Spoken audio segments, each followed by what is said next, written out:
Bonjour à tous et à toutes, j'espère que vous allez bien. Installez-vous confortablement. Et aujourd'hui, je vous parle de Flesh and Blood. Je fais un tour des actualités. Et notamment, je vais vous parler de la future extension de ce jeu, avec même peut-être quelques cartes à vous présenter.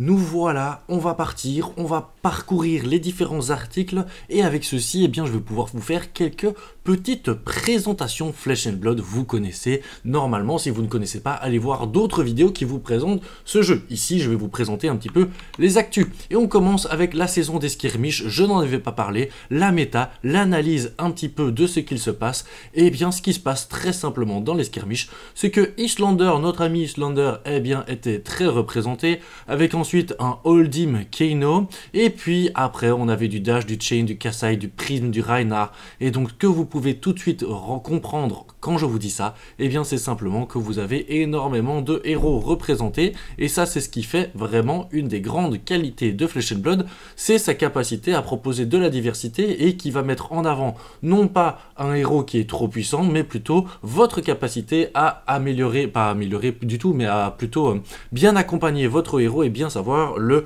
jouer. Donc c'est vos compétences qui sont mises en avant plus que celles du héros. Ensuite, je vous parle évidemment du Pro Tour de Baltimore. Il a eu lieu. Il y avait 200 000 $ de payout. Ah oui, vous le voyez pas encore, Tadan, vous allez voir. 200 000 $ de payout. Le premier est reparti avec 50 000 $.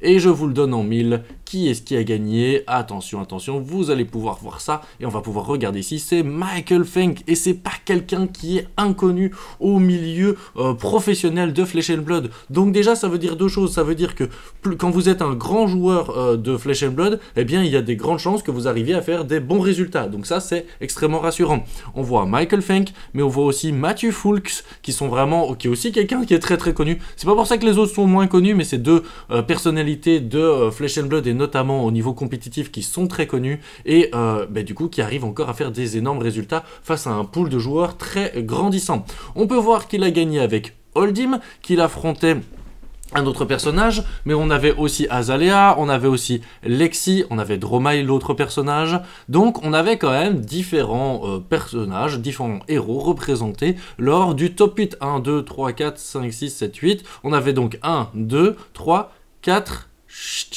4 personnages différents pour un top 8, c'est pas trop mal, c'est pas trop mal. Et les Lexi étaient bien représentés, mais finalement c'est le petit Holdim qui a réussi à se frayer un chemin parmi toutes les Lexi et toutes les Dromai, comme vous pouvez le voir. Donc il était possible de gagner avec les différents héros. Vraiment, c'était super intéressant à regarder. Encore une fois, voilà leur petite photo avec les différents affrontements. Vous pouvez retrouver sur YouTube différentes personnes qui ont casté ces événements, et je vous invite à aller voir les parties parce qu'elles sont vraiment très très intéressantes. Là c'est un petit blog avec notre nouveau dieu peut-être à tous, monsieur James White, vraiment hyper intéressant à regarder. Alors ici après on a du côté du calling, et alors du côté du calling, qui est-ce qui a gagné? C'est Dash, oui, c'est Dash qui a gagné, et ça c'est vachement cool. Et encore une fois, on parle de noms connus, on peut voir Matt Roger, vraiment, dont on a déjà énormément parlé. Donc vraiment, vous voyez qu'il y a énormément de choses qui étaient représentées, encore énormément de héros différents, du Dash, du Holdim, du Lexi, du Viscerai, et voilà, donc en fait, encore une fois, d'autres héros représentés, et donc d'autres possibilités de gagner avec ceci. Et là, ici, c'était... Ah oui, le Battle Hardened, alors là c'est Islander qui a gagné contre Prism, et il y avait un petit canot qui était perdu là-dedans. Alors moi je vous avoue, j'ai un peu moins suivi l'actualité du Battle Hardened, donc je vous en parlerai pas trop non plus, mais vous avez des petites statistiques ici, 70 Islander, 39 Reinhardt et ainsi de suite. Moi je trouve que c'est super intéressant sur leur site justement, ils analysent la méta, ils te disent justement au calling, voilà ce qui était présent, voilà ce qu'on a dû affronter, voilà les autres joueurs ce qu'ils ont essayé de faire.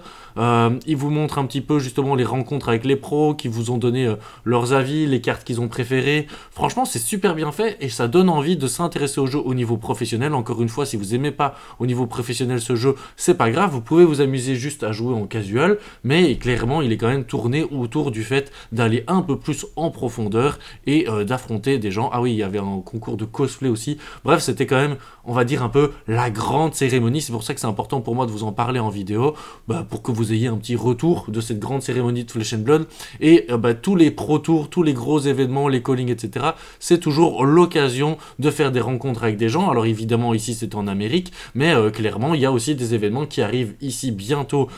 Justement ce week-end à Anvers il y a un calling, et justement en Europe il y a pas mal d'événements et pas mal de possibilités de rencontrer des gens qui jouent à Flesh and Blood. Il y a de plus en plus de boutiques qui proposent des événements. Renseignez-vous et regardez autour de chez vous.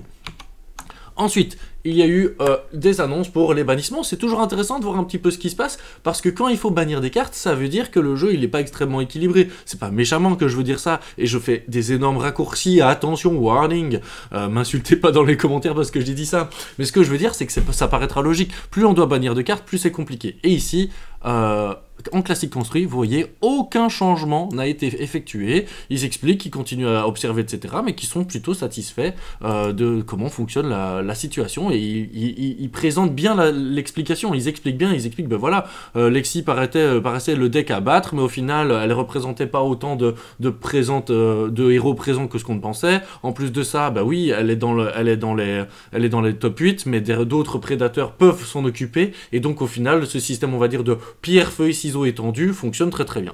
En Blitz, il y a quelques changements, mais c'est essentiellement des héros qui atteignent le rang Living Legend, parce que en Blitz, ben voilà, comme en classique construit, plus on gagne des événements, plus on peut arriver au rang de Living Legend, mais surtout, il y a certaines cartes qui redeviennent disponibles, et donc ça c'est cool, parce que ça permet de changer un petit peu ses decks, d'aller chercher des cartes qui avaient disparu et de remodifier. Après, le Blitz est moins plébiscité en haute compétition que le classique construit. Mais c'est important de observer essentiellement. Moi, ce que j'observe là, même avec un regard un peu extérieur, c'est de se dire, bah tiens, en classique construit, ils ont fait aucun changement. Donc ça veut dire qu'ils sont satisfaits de ce qui se passe dans le jeu à l'heure actuelle et de l'équilibrage de celui-ci.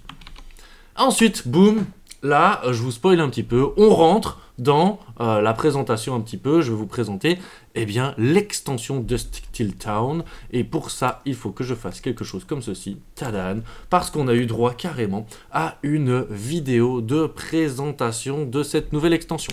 Alors plusieurs petites choses à savoir sur cette extension.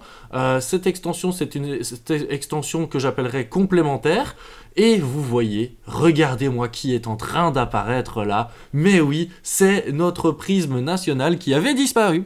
Pourquoi? Parce qu'elle était rentrée au rang de Living Legends, et là, elle revient avec, on ne sait pas encore trop quoi, mais elle revient. Mais ce n'est pas tout. Et vous pouvez voir le côté sombre de la force qui est en train d'apparaître. Un nouveau héros. Moi, c'est ce personnage-là que je veux trop jouer. Sachez-le d'avance, je le dis. Et j'ai trop envie.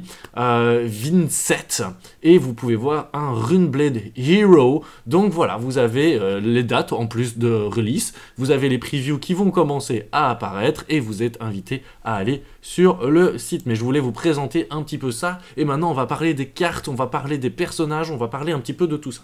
Là, tout d'abord, il nous remontre un petit peu ce côté Marvel, que vous connaissez très très bien, que je trouve qui est vraiment très sympa pour le côté collection, et en même temps, les joueurs peuvent jouer avec des cartes qui sont plus accessibles en termes de coût. On voit que c'est une Light Angel Ally, donc il y a un système avec les anges qui vont apparaître, qui a 4 de vie, 4 d'attaque, et qui a un système de ward, bref, une nouvelle carte. Jusque-là, vous allez me dire, rien d'incroyable, de foufou. Là, c'est un des nouveaux personnages, hein. Moi je voulais vous le montrer parce que je le trouve super beau. C'est un Shadow Runeblade, très intéressant. Moi j'adore Runeblade, c'est vraiment une classe que je joue énormément, et donc je vais être très content de découvrir ce nouvel héros.